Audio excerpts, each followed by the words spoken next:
Klein Steel was founded by Joe's dad, Arnold. It goes back post-World War II. The Klein Steel that we know today was incorporated back in 1986. And it started as a scrapyard, and it's a wonderful story as it developed and grew over time in upstate New York. Klein Steel believes in innovation and process improvement and the very best technology. I've been to many steel service centers across the country, and they typically look like a 1940s era foundry with some equipment, but not much. When you come to Klein Steel, it's automated, the Casto automatic storage and retrieval system, laser, water jet, milling machines. A lot of this is Joe's vision, that forward-thinking kind of guy who sees a way to do it better, to do it differently.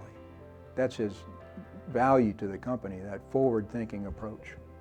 As far as Joe Klein's impact on the steel industry, I can only comment on that from perspective. I'm not a businessman, I'm an artist, but I've seen their evolution.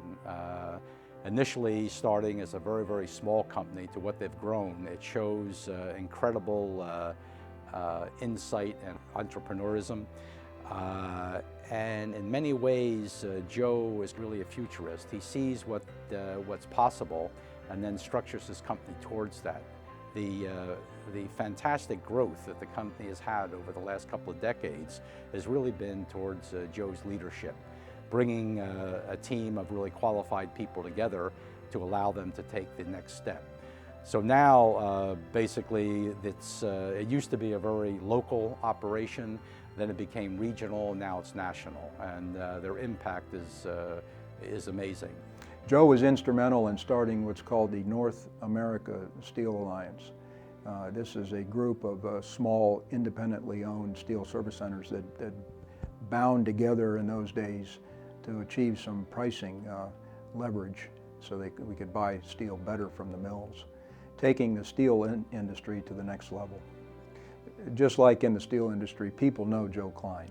He has an influence. He's one of those people that has the ability to impact his surroundings, whether that's Klein Steel, whether that's Rochester, wherever Joe goes, he's going to do something to better that corporation, that institution, that city. When we first thought about opening a charter school in upstate New York, we were sold on Newburgh, and we heard that there were some businessmen in Rochester that wanted to court the idea of bringing a school to Rochester, and we were fairly certain that there was no way we were going to bring a school here, but that we would come up, we would hear, just in case in the future. We were thinking about it as we continued to expand, and we got to Rochester, we got to Klein Steel. Joe put together a blue ribbon panel of some of the most passionate people in education and in business who are concerned, with education here in Rochester. He rolled out the red carpet. He helped explain why Rochester, specifically this community, needed an opportunity for kids to have an excellent education. And after about 3 or 4 hours here, we drove back to New Jersey and New York City and decided that Rochester was the place. And Joe's the person who changed our minds.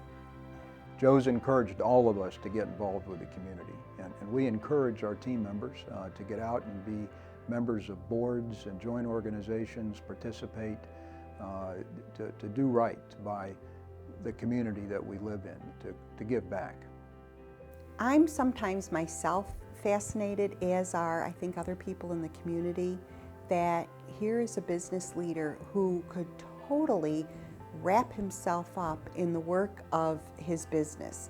Klein Steel is a big operation, and that in itself could swallow up the attention of its owner, founder.